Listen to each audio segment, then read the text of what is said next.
Social মিডিয়ায় কত কিছুই না ভাইরাল হয়, তবে এবার ভাইরাল হয়েছে এক স্কুল শিক্ষকের কর্মকাণ্ড, যা দেখে সবাই রীতিমতো অবাক। ভিডিওয় দেখা যাচ্ছে একজন সরকারি প্রাথমিক বিদ্যালয়ের শিক্ষক নেচে নেচে নানান অঙ্গভঙ্গিতে খুদে পড়ুয়াদের ক্লাস নিচ্ছেন, যা দেখে উৎসাহিত স্কুলের পড়ুয়া থেকে অভিভাবকেরাও। স্কুল শিক্ষক কেন নেচে নেচে ক্লাস নিচ্ছেন? সরকারি প্রাথমিক বিদ্যালয়ের পড়ুয়াদের আগ্রহ বাড়াতেই শিক্ষক নিমাই সিংহ রায়ের এমন কর্মকাণ্ড। ঘটনাটি ঘটেছে রায়গঞ্জের বীরনগর JSFP স্কুলে। একটা সময় এই স্কুলে পড়ুয়াদের সংখ্যা ছিল হাতে গোনা কয়েকজন। বর্তমানে পড়ুয়ার সংখ্যা প্রায় 450-এরও বেশি। এই উদ্যোগটা এই জন্যই নিয়েছি যে ছোট ছোট শিশুদের সঙ্গে যদি মিলেমিশে যেতে না পারি তাহলে তাদের মন জয় করা যাবে না।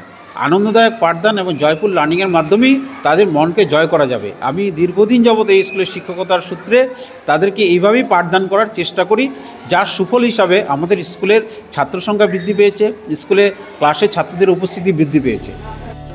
কি করে এত পড়ুয়ার সংখ্যা বাড়ল স্কুলে?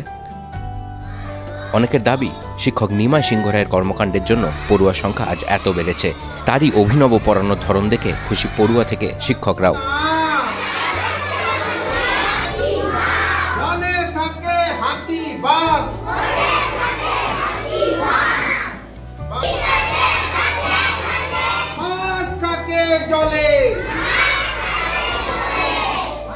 শিক্ষক নিমাইয়ের এই কর্মকাণ্ড ছোট ছোট পড়ুয়াদের মধ্যে লেখাপড়ার আগ্রহ বাড়িয়েছে।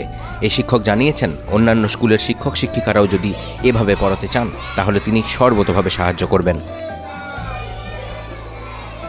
আসলে নিমাই মাস্টারমশাই এটা খুব প্রথম থেকে চেষ্টা করছে যাতে ছাত্রদের সঙ্গে শিক্ষকদের একটা সুসম্পর্ক গড়ে ওঠে, যার ফলে ভবিষ্যতে যেন একটা ছাত্ররা শিক্ষকদের প্রতি যে একটা বিরূপ মনোভাব দেখা যাচ্ছে বর্তমানে, সেটা যেন গড়ে না ওঠে, একটা সুসম্পর্ক গড়ে ওঠে। এই চেষ্টাটা নিমাইদার মাধ্যমে দেখা যায়। তো এইভাবে যদি প্রত্যেক শিক্ষকরা নিমাই মাস্টারমশাইয়ের মতো শিক্ষক ছাত্রের মধ্যে সম্পর্ক বজায় রাখে, ভবিষ্যতে যেমন বর্তমানে দেখা যাচ্ছে এগুলো ঘটবে না, আর সুসম্পর্কটা বজায় থাকবে। মাননীয় নিমাই সিংহ রায় তিনি বাচ্চাদেরকে অত্যন্ত ভালোবাসেন। প্রাক প্রাথমিক শ্রেণী উনি প্রতি বছরই পড়ান। আমিও ওনাকে এই দায়িত্বটা দিতে পছন্দ করি, উনিও নিয়েছেন দায়িত্বটা। তো উনি আন্তরিকতার সঙ্গে শুধু পড়ান না, নেচে গিয়ে বডি ল্যাঙ্গুয়েজ যতটা করে বাচ্চাদেরকে আকর্ষণীয় করে আনন্দ পাঠদান করে সুন্দর করে বাচ্চাদের পড়ানো যায় সেভাবে করেন। এটা উনি আগেও করেছেন এবং এখনও করছেন।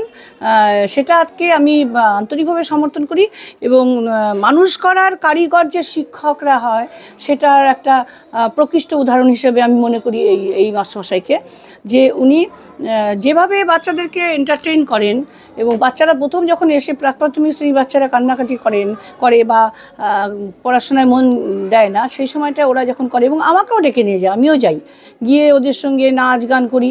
যেভাবে হোক ওরা কিন্তু স্কুলমুখী হয়, আনন্দদায়ক পাঠদানের জন্য ওরা স্কুলমুখী হয়। এদিকে খুদে পড়ুয়াদের অভিভাবকেরা শিক্ষকের এই কর্মকাণ্ড সোশ্যাল মিডিয়ায় দেখে যথেষ্টই আপ্লুত। এভাবে শিক্ষকের পাঠদানকেও তারা স্বাগত জানিয়েছেন।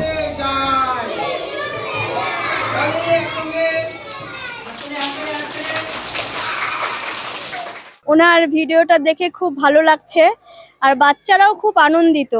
মানে রোজ এটাতে স্কুল আসতে চাচ্ছে যে না ওরা স্কুলে আসবে, মানে হ্যাঁ স্যারের জন্যই। হ্যাঁ খুব ভালো লাগে যে স্যার এত সুন্দর করে পড়াচ্ছে, বাচ্চারা খুবই আনন্দিত, মানে রোজ ওরা স্কুল আসছে। হ্যাঁ ভিডিওটা দেখছি, প্রতিটা ভিডিও দেখেছি, আমার খুবই ভালো লাগছে। এই ভিডিওটা দেখে আমার মনে হচ্ছে আমি মিস করছি স্কুলটাকে। যদি আমি স্কুলের স্টুডেন্ট হতে পারতাম, স্যাররা যেভাবে মিলেমিশে পড়াচ্ছে, সত্যিকারে বলতে গেলে আমিও শিক্ষকতার সঙ্গে কিছুটা জড়িত। খুবই ভালো লাগছে তাদের পড়ানো। বস্তুত সরকারি প্রাথমিক বিদ্যালয়ে ক্রমশই যখন পড়ুয়াদের সংখ্যা মাথা ব্যথার কারণ হয়ে দাঁড়াচ্ছে, বিশেষ করে শহরাঞ্চলে বেসরকারি স্কুলের প্রতি ঝোঁক বাড়ছে অভিভাবকদের, ঠিক সেই সময়ে সরকারি ফ্রি প্রাথমিক বিদ্যালয়ের প্রতি আগ্রহ বাড়াতে শিক্ষকের এই অভিনব প্রয়াস, যা প্রশংসনীয় বলেই ওয়াকিবহাল মহল মনে করছে। সরকারি প্রাথমিক বিদ্যালয়ে পড়ুয়াদের আগ্রহ বাড়াতে একসময় পরীক্ষামূলকভাবে শিক্ষক নিমাই সিংহ রায় এই উদ্যোগ নিয়েছিলেন এভাবে লেখাপড়া করানোর। আজকে তাতে সুফল মিলেছে, প্রচুর পড়ুয়ার সংখ্যা বেড়েছে বলে তার দাবি। আগামীতে তার এই পদ্ধতি অন্যান্য স্কুলেও যাতে গ্রহণ করা হয় সেই দাবি তিনি রাখছেন এবং সর্বতোভাবে সহযোগিতার আশ্বাসও দিচ্ছেন। উত্তর দিনাজপুর থেকে রূপক ঘোষ, TV9 বাংলা।